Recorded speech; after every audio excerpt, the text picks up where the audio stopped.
इसी क्षण में यमराज महाराज आपके विषय में निर्णय लेंगे।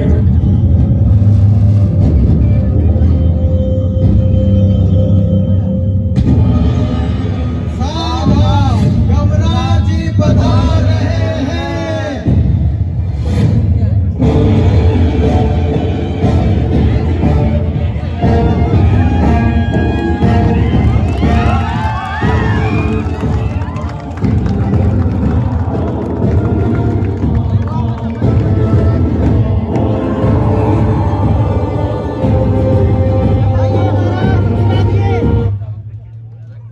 आइए महाराज विराजिए।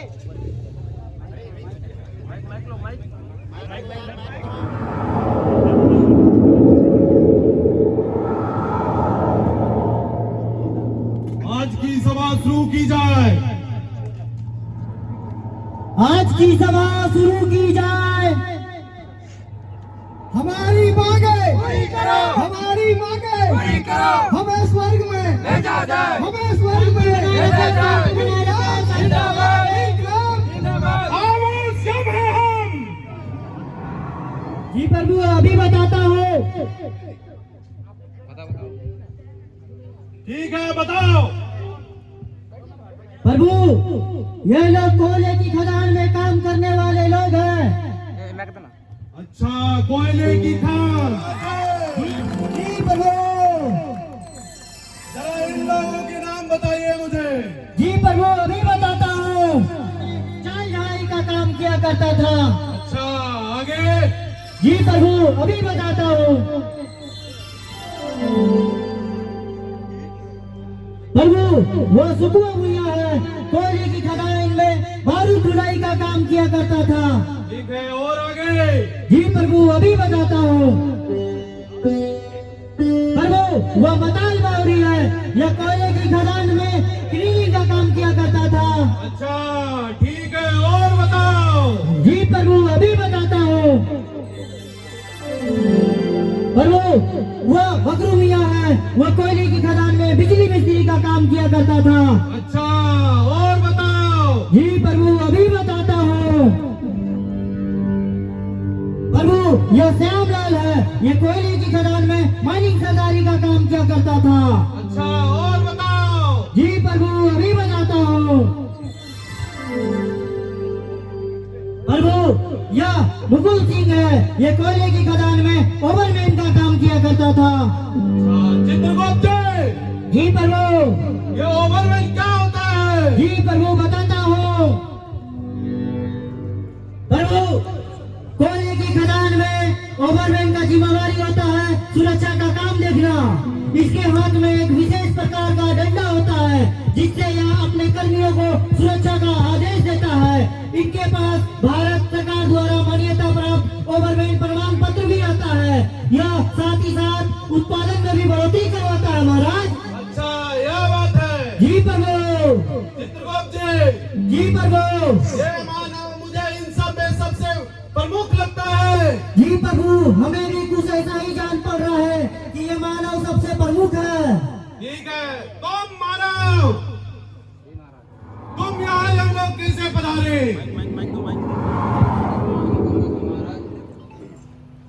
एक दिन ब्लास्टिंग के बाद सरदार बाबू हमको ठेस पर चाल झड़ने के लिए भेजा। हम एकदम ठेस के नजदीक से चाल झड़ना शुरू किए महाराज। जैसे ही हम चाल झड़ाई शुरू किए महाराज, हमारे पीछे से ठेस तक पूरा चाल एक बार में गिरा और हम उस पर दब गए महाराज, और हमारी मृत्यु हो गई और हम यहाँ यमलोक आ गए महाराज। अच्छा, ये बात है। इस मानव की मृत्यु कैसे हुई? महाराज ये व्यक्ति ने काम ही गलत किया था। कैसे? महाराज यदि यह व्यक्ति फेस के नजदीक ना जाके जहाँ पे सपोर्ट लगा हुआ था वहाँ से चाल झाड़ते हुए फेस तक जाता, इस मानव की दबने से मृत्यु नहीं होती महाराज। इसी कारणवश ये हम लोग आया हुआ है। अच्छा, यह बात है। जी महाराज। तुम सुखवा भैया, तुम ये बताओ कि तुम यहाँ हम लोग कैसे पधारे? महाराज में एक्सप्लोसिव कैरियर था, खान में बारूद धोने का काम करता था। ब्लास्टिंग के समय मैंने फ्लोरोसेंट जैकेट नहीं पहन रखा था और बारूद धुलाई के समय रेल ट्रैक को क्रॉस करते हुए लोड होते हुए टबू को ध्यान नहीं दिया महाराज, और जल्दबाजी में ट्रैक क्रॉस करने की कोशिश की। ठीक उसी समय मेरी मृत्यु हो गई महाराज, और मैं इस यमलोक में आ गया। अच्छा यह बात है। तुम ओवरमैन, जी महाराज। इस मानव की क्या गलती थी? महाराज यह व्यक्ति ने रिफ्लेक्टिव जैकेट ही नहीं पहना हुआ था। अच्छा चित्रगुप्त जी, जी प्रभु। ये रिफ्लेक्टिव जैकेट क्या होता है? महाराज ये रिफ्लेक्टिव जैकेट तो ये ओवरमैन साहब ही बता सकते हैं कि ये होता क्या है। कि लाइट पड़ने से वह दूर से दिखाई देता है। यदि कोई भी व्यक्ति ट्रैक लाइन के रास्ते पे हो तो यह जैकेट पहनने से दूर से ही दिखाई देता है। यदि कोई व्यक्ति अपने दोस्त के साथ ट्रैक लाइन के रास्ते पे गया हो और बेहोश होकर कहीं दूर पे गिर गया हो तो उसका दोस्त वहीं तुरंत मदद करने के लिए पहुंच जाता है। इसी कारणवश यदि यह व्यक्ति रिफ्लेक्टिव जैकेट पहना हुआ रहता तो इसे दूर से ही देख लेता और कुछ क्षण के लिए ढलते हुए टबों को वहीं रोक के रख लेता। महाराज तुम बताल बारी कैसे बना रहे? महाराज प्रतिदिन 2 बोतल शराब पीकर जाता था महाराज। मैं इसी तरह पीकर अपनी ड्यूटी करता था महाराज।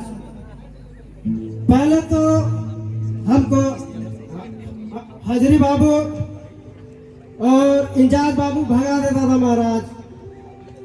फिर बाद में मैं पानी के बोतल में शराब मिलाकर लाता था ताकि किसी को पता न चल सके कि मैं शराब लाया हूँ।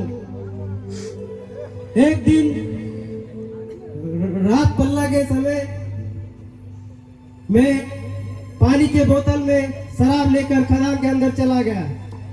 हमारी घरवाली ने भी मुझे मना किया कि ये सब मत लेके जाइए, फिर भी मैंने उसकी ना सुनी। और लेकिन उस रात गाड़ी हाविस करते समय मैं पहलवान लगाना भूल गया महाराज, जिसके कारण गाड़ी रास्ते से छूट गया और हमारे शरीर से पास होते चला गया और हमारी मृत्यु हो गई और हम यहाँ यमलोक पहुंच गए महाराज। अच्छा यह बात है। चित्रगुप्त जी, ये शराब क्या होता है? प्रभु तनिक इधर आइए। भूल लोक के वासी जिसे शराब बोलते हैं, यमलोक में हमें उसे मदिरा बोलते हैं महाराज। ओहो यह बात है। तुम ओवरमैन, जी महाराज। इस मानव की क्या गलती थी? महाराज यह व्यक्ति प्रतिदिन शराब पीकर आता था। इसको हाजी बाबू, इंचार्ज बाबू सभी ने मना किया, लेकिन ये अपनी आदत से छूटा नहीं। एक दिन रात बल्ले की ड्यूटी में इसने पानी की बोतल में ही शराब मिला के ले गया और उसे वहीं पे खदान में पिया। उसी वक्त ऊपर चढ़ते हुए टबों के पीछे इसने पहलवान नहीं लगाया था। इसी कारण इसकी मृत्यु हो गई महाराज। अच्छा यह बात है। जी महाराज। चित्रगुप्त जी, जी प्रभु। ये पहलवान क्या होता है? प्रभु ये पहलवान सबसे तो कुछ ऐसा जान पड़ रहा है कि कोई अत्यंत बलशाली मानव होगा जो पूरे लंबे मोटे हट्टे कट्टे हुआ करते होंगे महाराज। तुम ओवरमैन, जी महाराज। वो पहलवान कहाँ है जिसके कारण इसकी मृत्यु हुई? महाराज पहलवान कोई हट्टा कट्टा आदमी नहीं है महाराज। पहलवान एक सुरक्षा उपकरण है जो ऊपर चढ़ते हुए टबों के पीछे लगाया जाता है। यदि कोई कारणवश रास्ते से टब अलग हो जाए तो उसी वक्त पहलवान उसे वहीं पे रोकने का काम करता है, उसके कारण किसी तरह का नुकसान ना हो महाराज। अच्छा यह बात है। जी महाराज। तुम बकरू मियां,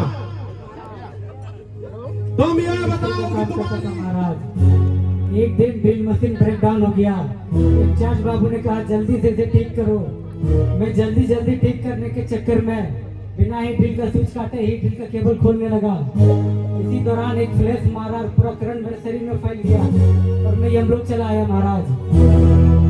अच्छा यह बात है। तुम ओवरमैन, जी महाराज। यह बताओ कि इस मानव की क्या गलती थी? महाराज यदि ये व्यक्ति डील में काम करने से पहले गेट एंड बॉक्स में पूरी बिजली की लाइन काट के काम करता तो यह व्यक्ति को करंट नहीं लगता और उससे इसकी मृत्यु नहीं होती महाराज। अच्छा यह बात है। जी महाराज। तुम श्यामल, जी महाराज। तुम यह बताओ कि तुम यहाँ यमलोक कैसे पधारे? महाराज मैं बरसात के समय में पंप खलासी के साथ पंप चालू करवाने गया था। पंप चालू करवाने के बाद मैं भी वहीं सो गया। कुछ देर के बाद पानी का लेवल ऊपर हुआ और मुझे उल्टी होने लगी और माथा भी चक्कर देने लगा महाराज, और मैं वहीं गिर गया और मेरी मृत्यु हो गई और मैं यमलोक चला आया महाराज। अच्छा यह बात है। जी महाराज। तो मोमिन जी महाराज। ये बताओ कि इस मानव की क्या गलती थी? महाराज यदि ये व्यक्ति सेफ्टी लैम्प लेके जाता तो इसे यह मालूम होती कि वहाँ ब्लैक डैम मौजूद है। ब्लैक डैम मौजूद होने के कारण ऑक्सीजन की मात्रा कम हो जाती है महाराज, और हमें सांस लेने में दिक्कत होती है। इसी कारणवश इस व्यक्ति की मृत्यु हुई महाराज। चित्रगुप्त ये सेफ्टी बत्ती क्या है? महाराज ये सेफ्टी बत्ती के बारे में तो ये कोल कर्मी ही बता सकते हैं कि ये सेफ्टी बत्ती होता क्या है। मैं बताता हूँ महाराज ये सेफ्टी बत्ती क्या होती है। ठीक है बताओ। ये एक डिबरी बत्ती होता है महाराज, जिसे हम वर्कर लेके नीचे जाते हैं। अच्छा तुमको बहुत पता है। महाराज मैं बताता हूँ सेफ्टी बत्ती क्या होती ठीक है। है बताओ। महाराज सेफ्टी बत्ती एक अत्यंत विश्वसनीय सुरक्षा बत्ती होती है जो गर्म गैस के साथ साथ ठंडी गैस और ऑक्सीजन की कमी पे भी नजर रखती है। सेफ्टी लैंप का जलना ही वहाँ ऑक्सीजन की मौजूदगी का प्रमाण होता है महाराज। अच्छा चित्रगुप्त जी प्रभु। मुझे ये मानो बहुत ही ज्ञानी व प्राप्त हो रहे हैं। जी प्रभु हमें भी कुछ ऐसा ही जान पड़ रहा है कि ये मानव अत्यंत ही ज्ञानी है। अच्छा तुम ज्ञानी मानव, तुम ये बताओ कि तुम्हें इतना ही ज्ञान था तो तुम यहाँ हम लोग कैसे बना रहे? महाराज मेरे से बहुत बड़ी भूल हो गई महाराज। कैसे? महाराज मार्च का महीना था, टारगेट पूरा करना था। उसी वक्त फेस के नजदीक ब्लास्टिंग हुआ। मैंने जाके देखा तो मुझे झूला हुआ चाल नजर आया। मैंने उस झूले हुए चाल को अपने डंडे से ही झाड़ने लगा महाराज। उसी वक्त टोटल गिरी रूप मेरे शरीर के ऊपर गिर गया महाराज, और मेरी मृत्यु हो गई। अच्छा यह बात है। जी महाराज। चित्रगुप्त जी प्रभु। इन सारी घटनाओं को देखने से हमें यह प्रतीत होता है कि मानव अपनी गलतियों के कारण अपने समय से पहले हमारे पास चले आते हैं। जी महाराज हमें भी कुछ ऐसा ही जान पड़ रहा है। आप अपनी दंड संहिता में देख के बताइए कि इन मानव को इनकी गलतियों और लापरवाही के कारण क्या दंड दी जाए। जी प्रभु अभी देखकर बताता हूँ।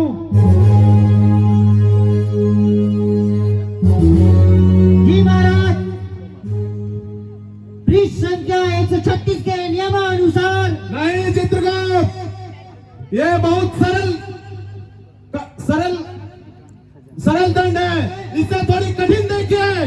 जी प्रभु अभी बताता हूँ।